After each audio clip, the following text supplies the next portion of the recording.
these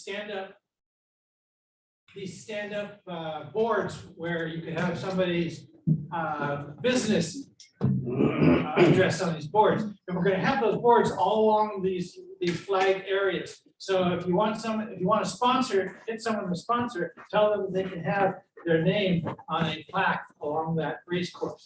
Okay. And we'll also have, there'll be a stage background also that we can put their logo on for the logo sponsor, which I think at the top.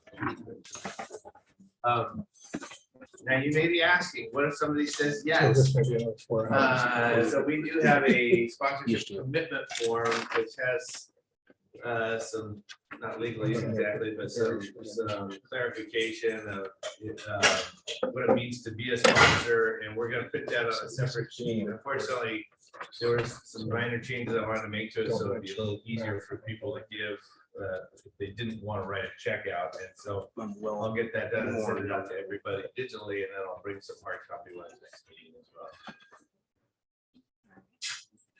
With that being said, make sure you spend a lot of money. No, my friend Randy Rowse, I've known since we played rugby together. We've do a lot of things that are interesting and fun. And when he became mayor, I emailed him the following day and said something like, after his first meeting, going, "What a pain in the ass." And his comment was, "Sometimes I'm wondering why I actually did this." So, Randy. Good morning, everyone.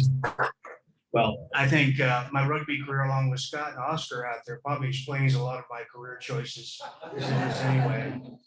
And I'm Randy Rowse. I'm the mayor. I run that little think tank of conservative thought and policy known as City Council at City Hall. Prior to that, I owned the Paradise Cafe for 37 years downtown. And last 9 years of that, I was also a city council member. So that's also a very special kind of genius, the food service business and elected office in one guy. It doesn't get better than that. So anyway, we're in the middle of budget season right now at City Hall, which is going to be a very, very tough year because we took an exceptionally big hit because we're mostly a hospitality-based economy. So we took a bigger hit than other areas like Goleta or Santa Maria and whatnot because this is what we do. So it's a big $30 million hole shot in the budget. 22 million of that is coming back in ARPA funds and the relief funds. So that's a little bit of relief, but as it was anyway with with costs and revenues being what they were, we were pretty close to a structural deficit anyway. So we'll be running a structural deficit for the next couple of years, and we're making up for that by holding some positions, a lot of positions open, which means a lot of our employees are doubling down and wearing more than one hat. And we're certainly hearing about that now because it's also contract negotiation time. So that's kind of fun too.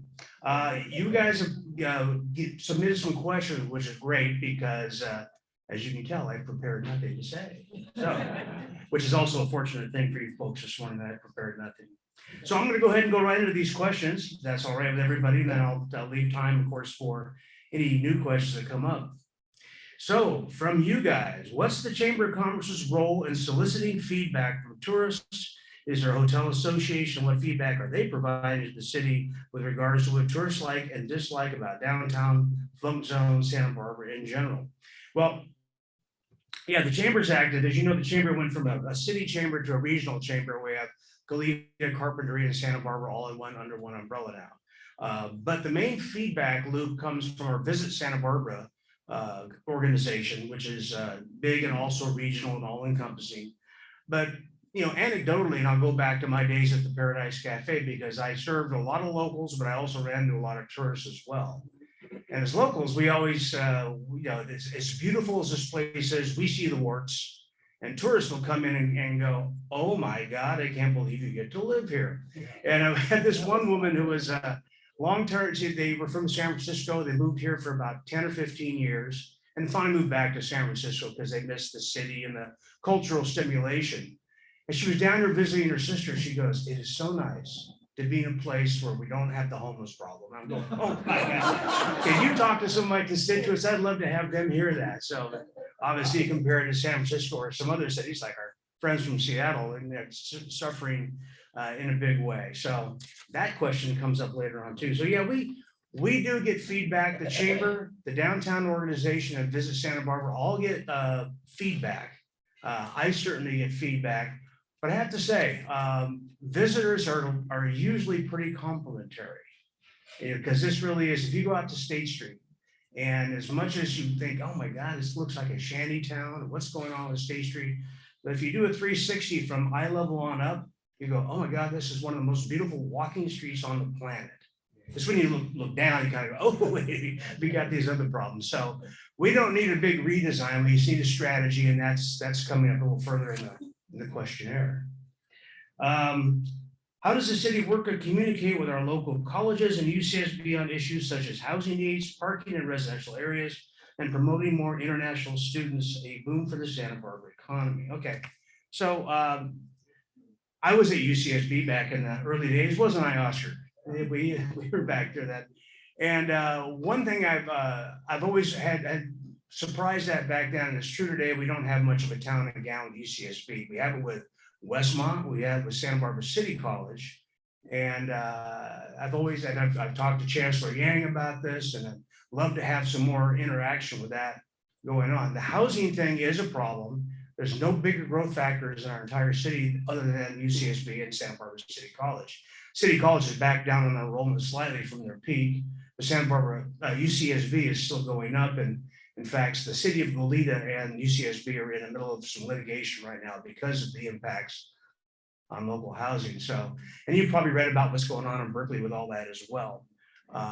We are a magnet for international students, and that was kind of the blessing and the curse for City Colleges also, because, as a matter of fact, I had some family friends that live in Stockholm, and they go, you know, Frederick's coming to Santa Barbara, and I go, why? He goes, oh, everybody in Stockholm knows about Santa Barbara City College. You think about February in Stockholm and February on the bluffs overlooking up visiting, not too hard to figure out. So, but they are state agencies. We don't control their population, their traffic, or, you know, on some level their dwellings. The City College, as you know, doesn't really have a mission to house. There's, you know, out of the 100, what are there, Oscar, like 114 city community colleges in California. There's only 4 or 5 of them that are in rural areas that actually have housing as part of their mission. So it's tough. It's an amazing facility, #1 in the nation at one point. So yeah, it's kind of an attractive magnet for folks. So, and then UCSB, yeah, that's got its own issues out there because the chancellor is still growing the population, and there's a lot more applicants than ever. And there's not really a housing solution yet. So we'll see how that goes.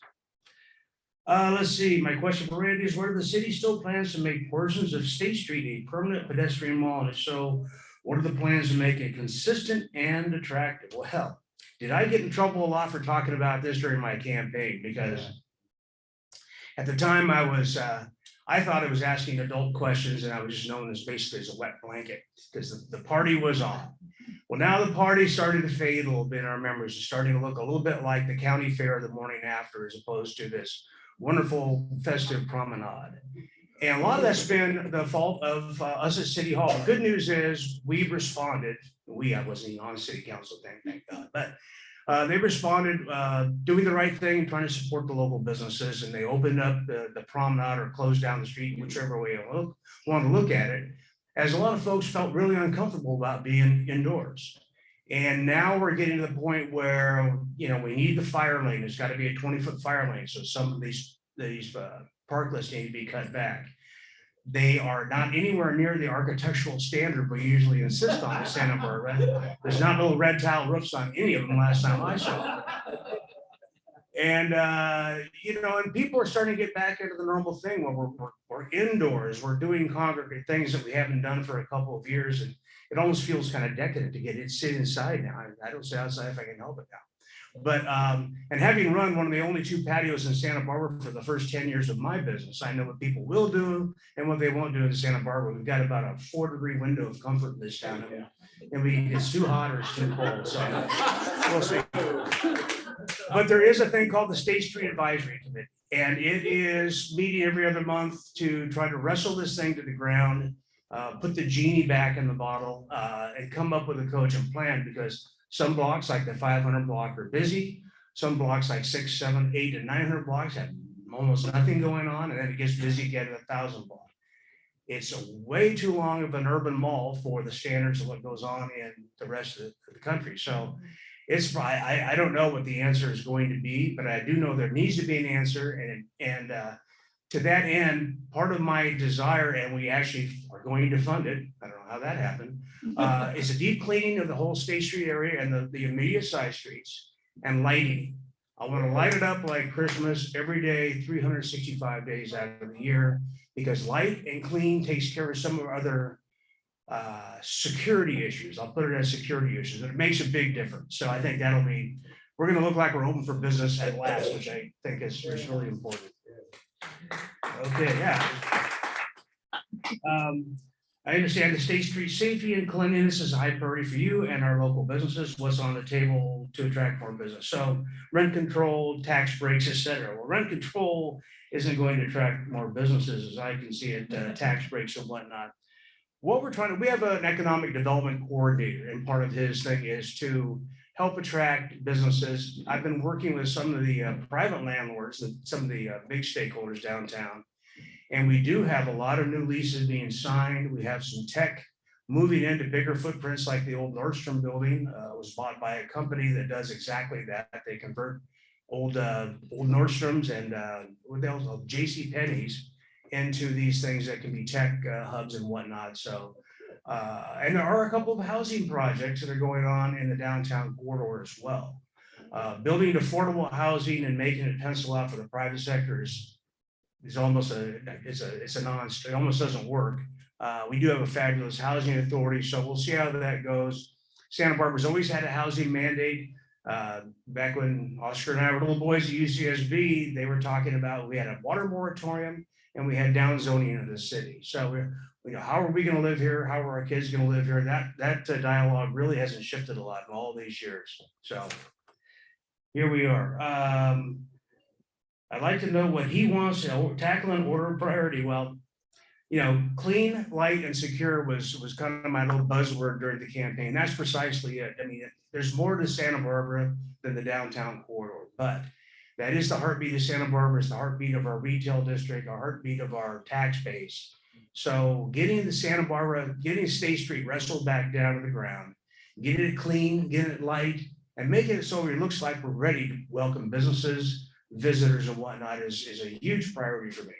I would love to see us run maybe even a shuttle line up and down State Street if we're not going to open it to traffic, to get people to get the full length of State Street once again. So that's kind of a priority for me. It's at this point in time, besides trying to backfill the budget any way we can figure out how to do that. So let's see, when looking at the budget, oh my gosh, what are your priorities in regards to police, public safety, fire safety, parks, beyond just maintenance and improving infrastructures, blah, blah, blah. Okay.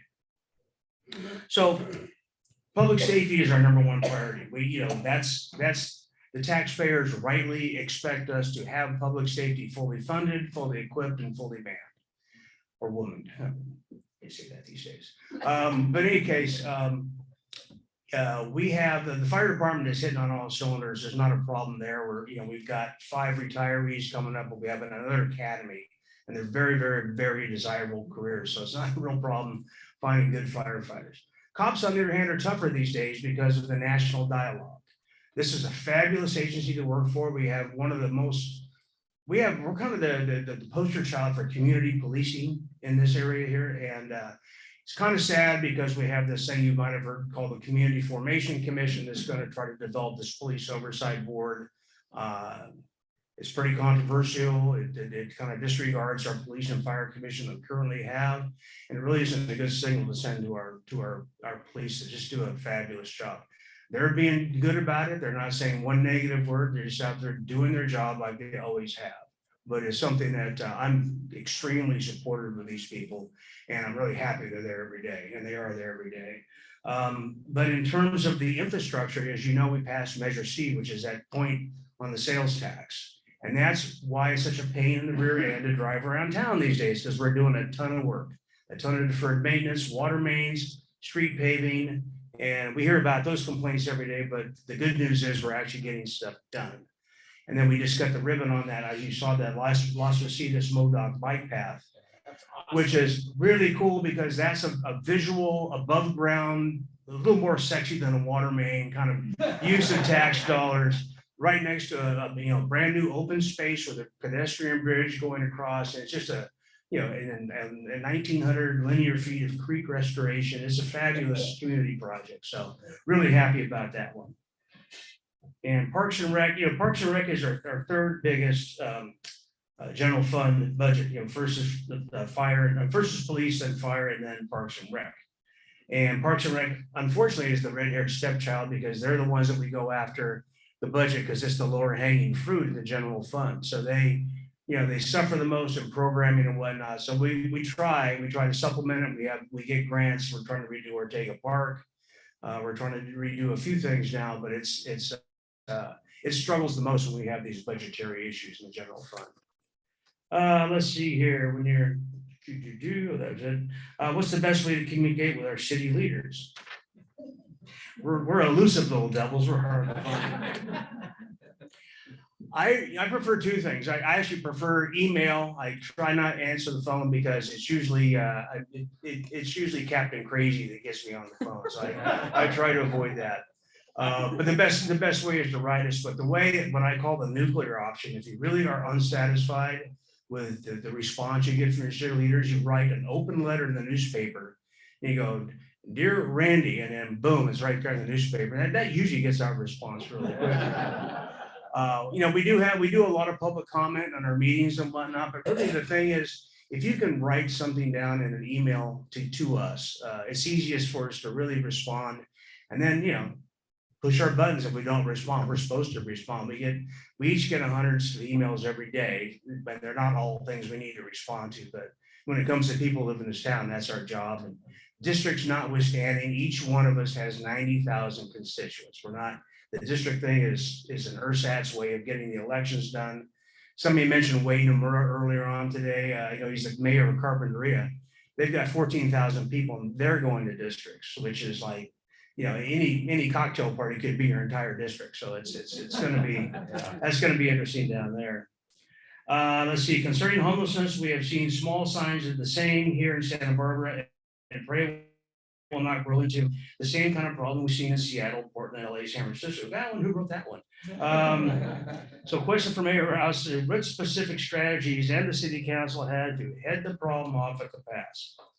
So this is where I kind of diverge from my colleagues, because everybody in the county and the state almost naturally as housing is our first priority. And housing is one tip of the spear, but one time of the fork, I should say.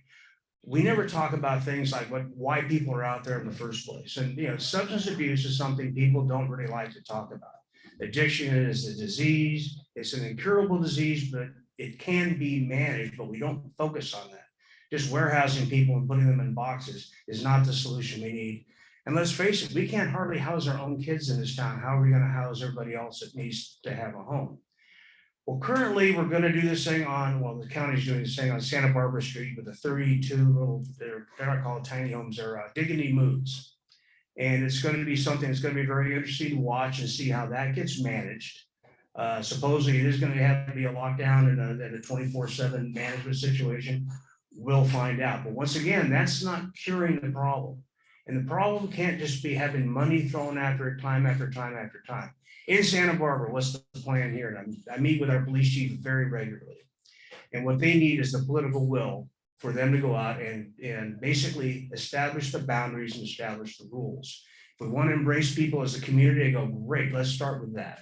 If you want to be part of the community, then you need to follow some of the behavioral rules of the community. I go out almost every day and I engage some of these folks one-on-one. And sometimes just doing that, it really ameliorates the problem. They kind of clean up their area, they kind of move on. I can direct them where they can find real services. A lot of the people you see year after year after year have been offered housing multiple times and they're just service resistant. I was out on the point in time count. We went out at 5 in the morning and talked to all these folks. And there's a guy right down there by the foot of the pier. That's his spot on the sidewalk. And that's where he has no interest in going into services, a shelter or following rules. So how do we handle those things? And that's, we can't arrest our way out of it, but what we can do is we can be present. So one of the strategies coming up is to expand our non-sworn presence, which means getting people that you've seen like the red shirts and the yellow shirts, the blue shirts and whatnot. They're a uniform presence, but they're not a sworn armed presence. They're a lot more bang for their buck. We can engage a lot more people. And we have eyes on the prize. I always call it the school teacher on the playground during recess. I mean, nobody cheats at Foursquare when the school teacher's out there watching everybody. So we're going to be out there and we're going to make sure it happens. We're going to keep the encampments cleaned out. We're not going to let people camp by the freeway anymore, start fires. We're going to try to get State Street cleaned up as much as we physically can, and we have to stay on it. It's not, you can't just do it once and think it's over. You have to maintain that. So it's a tough one, but just throwing money at it and doing the exact same thing is the definition of insanity. Yes, ma'am. Well, along those lines, it seems like there's different agencies involved. For example, there's the corridor of the railroad, there's Caltrans, there's, the city, all right next to each other. So are you coordinating efforts with them? Yes, that's a great question. So with Union Pacific, we have a memorandum of understanding where we'll go in and do a cleanup, and then they'll get us to reimburse it. So we'll do graffiti cleanups, we'll do campground cleanups, and take some RVs out. Caltrans has the off ramps and on ramps, and they've been really good at coordinating lately with us on doing that, especially after the Loma fire. Had been 18 fires in 23 days. So, kind of enough's enough. And we're not doing that. It's not compassion to have people sleeping in the bushes. It's just, and what's happening in the bigger cities all up and down the West Coast is the permissive governments are saying, well, we'll come in, we'll give you more and more and more. And I go, no, at some point you have to say, these are boundaries. I'm going to bring up real quickly my friend Rolf that runs the rescue mission. Now, the rescue mission has the highest percentage of success after 5 years of sobriety than any private or public agency I know. The big part of it is they have to follow the rules. You got to go, and you can't interrupt or you can't disturb the other residents. And it's really simple. And he's probably the most compassionate, loving man I've ever met. And yet and they just know you don't screw around, you lose your bed. And so it's obviously not one blanket solution, but it certainly is a template for the way we should approach things, in my mind anyway. Okay. How can we get involved and where do you need support? Well, I got to say that groups like this, service organizations like this, and even some of the likes of DO, or DSB now, the chamber and whatnot, are really how we get involved. And what I'm trying to do with my colleagues at City Council is to get us out of that building and out on the street, out to the neighborhood groups. So I'm encouraging everyone to form groups in their district. On the Mesa, we already have a Mesa organization. Mr. Zvolda can tell you about that. We, in the Upper East has an organization. So I'd like to see each district get regular organizations like that we could come out to. So by the time you get to the torches and pitchforks and head toward City Hall, we've already headed some of those problems off at the pass. So you shouldn't have to come down to see us to voice your issues all the time. We should be out there talking to you. And that was supposedly the idea behind districts, and it hasn't. We're in the kind of the duck and cover mode usually, and so we try to be as elusive as possible. I think I answered the questions that were submitted. Yes, does anybody have questions out there? Yes, ma'am. Yes, I'm a member of the Santa Barbara Lawn Bowls Club. Mhm. So my question is, why is it taking so darn long to finish the Davis Center so that our pathway from the parking lot to the main gate can be opened up, plus so the city can generate income from rentals there? Well, we like to take a long time with everything we do. I don't know, it's like the Louise Lowry Center, you're talking about the lawn bowls right over here, right? Yeah.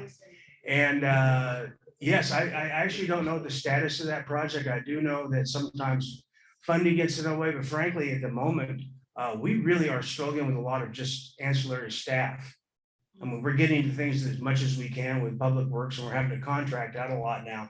But I'll find out about that because I'm not really sure what the priority is. I know that Jill Zachary, who runs Parks and Rec, oversees that, and Rich Hanna.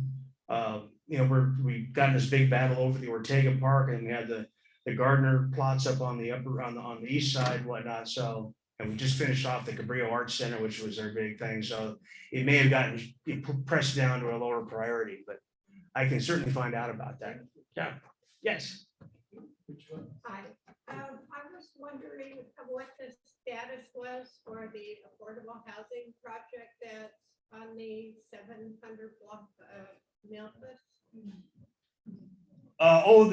Well, yeah, so you're talking about 7-Eleven North Memphis? Yeah. The real big one right by the junior high, right? So that'll have, I think, 16 affordable units. It's not an affordable project in itself, it just got the inclusionary housing. They have a development agreement with the city. I'm pretty sure it's been executed. I don't know. I know they tied 8 parcels together to make that project. And it's a partnership between Alan Bleeker, who has the Capital Hardware, and a guy named Ed St. George, who's a developer. They're supposedly doing that. And they got extra height or extra bulk because they did put in 20% inclusionary. So we shall see. So I think it translates to 16 units. Now, those affordability scales are based on, average median income and the percentage of income as compared to that. So I don't know. It hasn't broken ground yet, so I'm not really sure where they are in the development agreement. I hope to see that as a person that lives in that area. I hope to see that come to fruition soon. Yeah, it's going to be a big deal. It's going to be real. And it's tough on Memphis because it's probably it's probably one of the busiest traffic corridors in town, other than maybe Las Positas. Right by the bus there and a lot of walking and bike trails. Yeah, too. during the construction, the staging is probably going to be really a pain, but yeah. I was wondering also the people that rent or buy, I'm not sure if are they rentals or not, but is there a compensation for someone that doesn't need a carport? No, there are limits, and when you do an average unit density project like that, you have only so many car parks you have to provide per unit. So that's the limit on that. But there's not a bonus for people that don't have cars per se, not written in our code. The developer can certainly do something on their own. We don't have anything like that. Thank you. Yes, Last question. okay, Oh, Oh. make it a good one. good, it's a two-parter. Oh. See, that kind of stuff happens all the time. And kind of relative to the budget as well. What avenue does the city council have for tracking empty residences and for taxing Airbnb? Okay, very good. So you, next question, please. No, it's, that's been a subject lately because they're talking about whether or not to have a vacancy tax. And if you read, I think Nick Welch's article recently in the Independent, he talked about the number of vacancies there are, and he was kind of thinking it might have been the Airbnb thing. Airbnbs are only legal in certain zones currently. And there's been a lot of misinformation about that. In the coastal zone, we formed a budgetary thing to enforce, which we have in the rest of town, and we can actively enforce. The Coastal Commission came in and said that's a coastal development. Lord knows how that piece of logic came along. And so we can't actively enforce, but we can enforce on complaints. The code has never ever changed. So the going out, let me back up a couple of years. The city was a bad actor in that we accepted TOT, transit occupancy tax from Airbnbs, even though they weren't legal.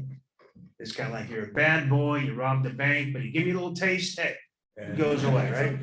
So that's how we rolled for a while. Well, that was a bad thing because it really made it like we're issuing business licenses to illegal businesses. That was, anyway.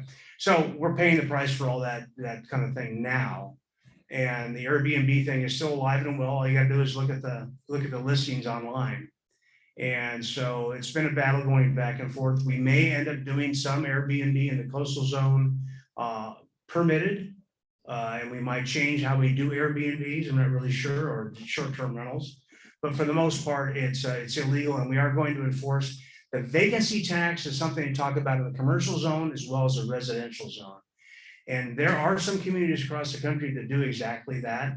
It's pretty tricky. I always feel bad about it, especially in the commercial zone, because I don't feel like we've done our job in terms of, cleaning, lighting and maintenance to punish the businesses. I go, once we get Daily Garrett Plaza and the library plaza done and our lighting or cleaning done, then we can talk about it. But I think right now we need to focus on us getting our job done. So. And I thank you very much. I think I'm getting the hook here. Appreciate it.